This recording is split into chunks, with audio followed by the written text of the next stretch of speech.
ایاک نعبد و ایاک نستعین، ہم تیری ہی عبادت کرتے ہیں اور تجھ ہی سے مدد چاہتے ہیں۔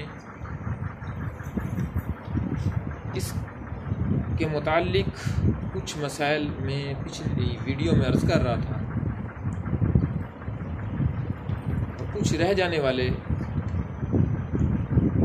مسائل اور احادیث پیش کیے دیتا ہوں۔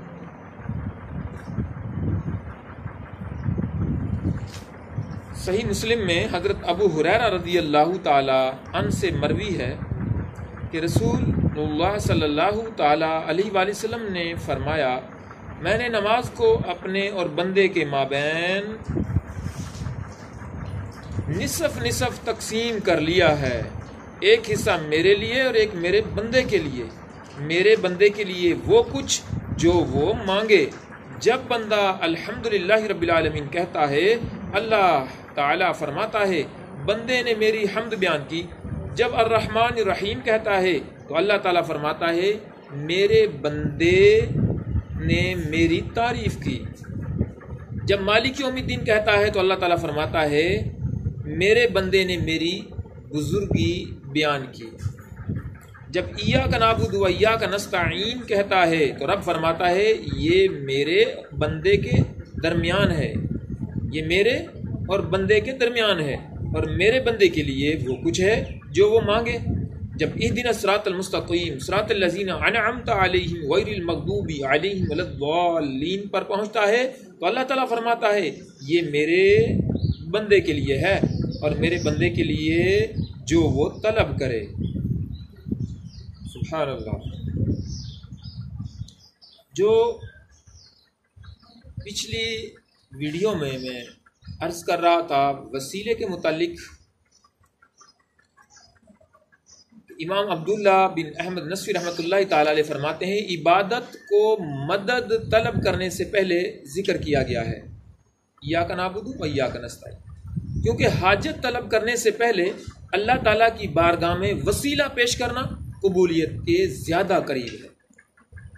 ہر مسلمان کو چاہیے کہ وہ اللہ تعالیٰ کی بارگاہ میں کسی کا وسیلہ پیش کر کے اپنی حاجات کے لیے دعا کیا کرے، تاکہ اس وسیلے کے صدقے دعا جلد مقبول ہو جائے، اور اللہ تعالیٰ کی بارگاہ میں وسیلہ پیش کرنا قرآن و حدیث سے ثابت ہے۔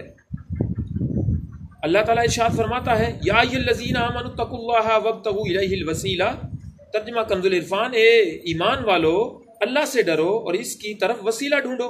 اور سنن ابن ماجہ میں بھی ہے کہ ایک نابینا صحابی بارگاہ رسالت صلی اللہ تعالیٰ علیہ وآلہ وسلم میں حاضر ہو کر دعا کے طالب ہوئے تو آپ صلی اللہ تعالیٰ علیہ وآلہ وسلم نے انہیں اس طرح دعا مانگنے کا حکم فرمایا، اللہم انی اسألک واتوجہ الیک بمحمد نبی الرحمت یا محمد انی قد توجہت بک الی ربی فی حاجتی ہذہ لتقضی اللہم فشفہ فی۔ اس کا ترجمہ کچھ اس طرح ہے، اے اللہ عز و جل میں تجھ سے سوال کرتا ہوں اور تیری طرف نبی رحمت حضرت محمد مصطفیٰ صلی اللہ تعالیٰ علیہ وآلہ وسلم کے ساتھ متوجہ ہوتا ہوں۔ اے محمد صلی اللہ تعالیٰ علیہ وآلہ وسلم، میں نے آپ صلی اللہ تعالیٰ علیہ وآلہ وسلم کے وسیلے سے اپنے رب عز و جل کی طرف اپنی حاجت میں توجہ کی تاکہ میری حاجت پوری کر دی جائے۔ اے اللہ عز و جل پس تو میرے لیے حضور صلی اللہ تعالیٰ علیہ وآلہ وسلم کی شفاعت قبول فرما۔ اور اس میں بھی اس حدیث پاک میں جو یا محمد صلی اللہ تعالیٰ علیہ وآلہ وسلم اس میں مبارک جو آیا ہے، اس کے متعلق بھی بہت ساری وضاحتیں ہیں۔ انشاءاللہ العزیز نیکسٹ ویڈیو میں اس کی کوشش کی جائے گی، اور اختصار کے ساتھ دوبارہ سے عرض کر دوں کہ ہر جگہ تمام معاملات میں ہمیں دعا ملتی ہے، ہم نے دعا کرنی ہے۔ مسجد میں داخل ہوتے وقت، نکلتے وقت، واش روم جاتے وقت، نکلتے وقت، معاشرتی معاشی ہر معاملے میں دعا ثابت ہیں۔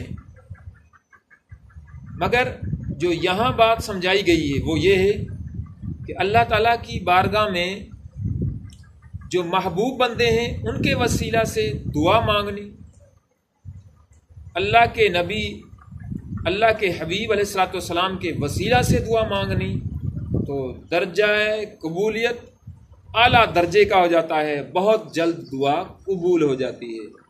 اللہ تعالیٰ ہمیں حضور علیہ الصلوۃ والسلام کے صدقے میں جنت الفردوس عطا فرمائے، ہماری دنیا بہتر فرمائے، آخرت بہتر فرمائے، آمین بجاہی خاتم النبیین صلی اللہ تعالیٰ علیہ وآلہ وسلم۔